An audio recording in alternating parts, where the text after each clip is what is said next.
chỉ vậy ule ấy tu cái nào hiền sao về tu cái tí đón nghe đi thiếu buổi bùi lai cái này à thlehhniar bu cái sao về in rin lẩu đâu mà cả tông hlauh mà à tuy apply trang á anh tuy kêu thêm à document này khá cái tụm mình đi à nên mình làm à pawh CNN cái thường pa nên cần câu tổ à mình đi bộ thằng lạc thật tắc anh này đi in cả ngày àเขาลองปุ้ยkhawp mày à moment thật đâu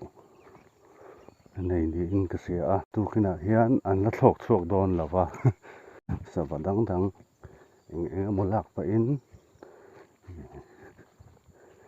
anh hẳn thì thay lại đòn này nếu mình đã chọn gần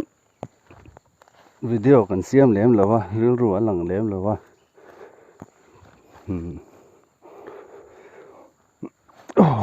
mà độ số thì lại thả hiền cái thiền nó khác tổ số thế này leng thế này thì khác xây lằng về thì chứ mà nghe lại hi công pang ai này là va cái rễ chụp mấy bên nè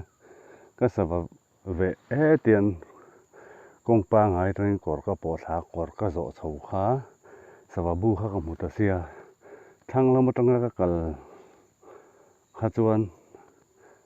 sao te cái từ ra khel tổ đón xia cái tia chắc là một cái cột cái rễ chụp à video mà sao mà em tu rồi mình cái xia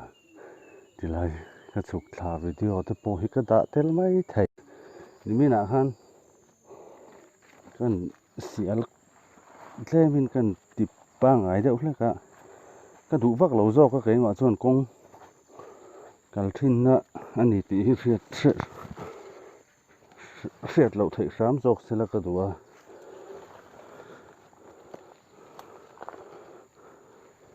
hian an po tur chu lui nar te tui om tan na lai lui nar tak kan po don ni ai ya ka khu ka tau chua khát đại hào tắc lại cái trong rồi anh tít na thì mình rồi tới cái này thật là vậy thì anh tụi cái chữ earphone tên cái rồng tít trên này anh sẽ ringin mình chọn thì lại về là hàng bazaar nó đòn cal nào nữa mà bazaar thao tới bộ con là bộ gì khác chọn là lẩu anh là về mình lẩu lên chọn răng cal thằng lệ thằng lẩu chú làm xe đâu tới bộ này thế này anh xem là tại thì lại cái spot chú anh à hey cái in đăng về thì mình mà rồi chú mình một thâu in cái xe này phải hết chọn video hi mu cái hàng lên tổ khóc mày mà rồi chú ở thọ chùa tên này anh sao phải à cái tí thấy hạ căn bây giờ căn ngạc đều này anh thọ chùa hạ căn ngạc anh đi chú để thể hiện lại hiện trải bột tê cái hùng thấy ăn in thì thlehhniar khác thì cái tôm lẩu sau cái tăng kan mu thei ang kan video anga sa te po kan la bok nga kan in dem do na nge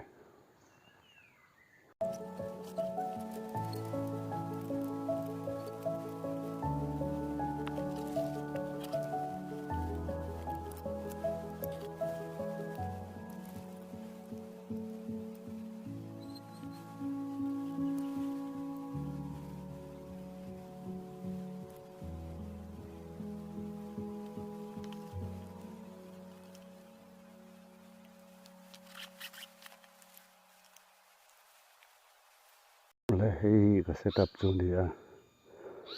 cái non ATD chuan tamron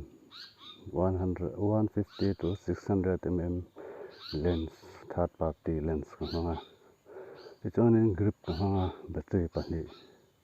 hei hemi bodi noi mi hi ani a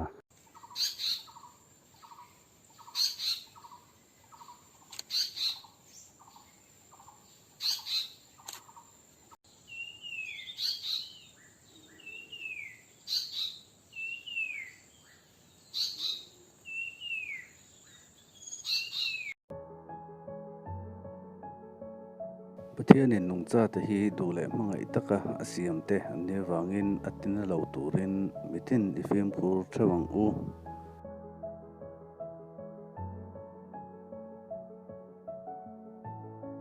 kan ram nung cha te hi an rem sel to awang hian an tlem tel tel awang hian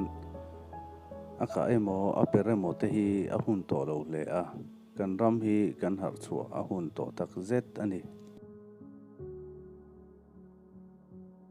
an no chom lai te kan ka thlak phei chuan an no a chom lai te tan khan har sat na tam tak kan siama thina hial po an chunga a thleng thei ani ti kan hriat a poimo hle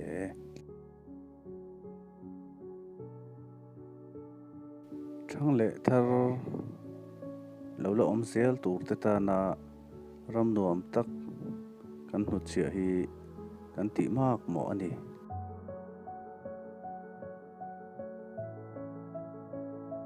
irama nungcha thing le mau la om te hi hum hal la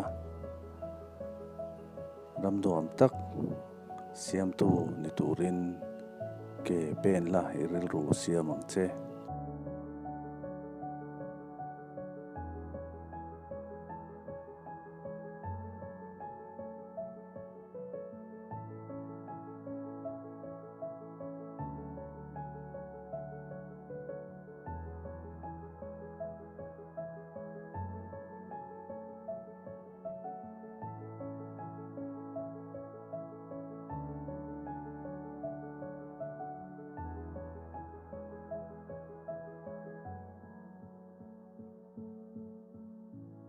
cái video te min like saka ka channel te min subscribe sak tur le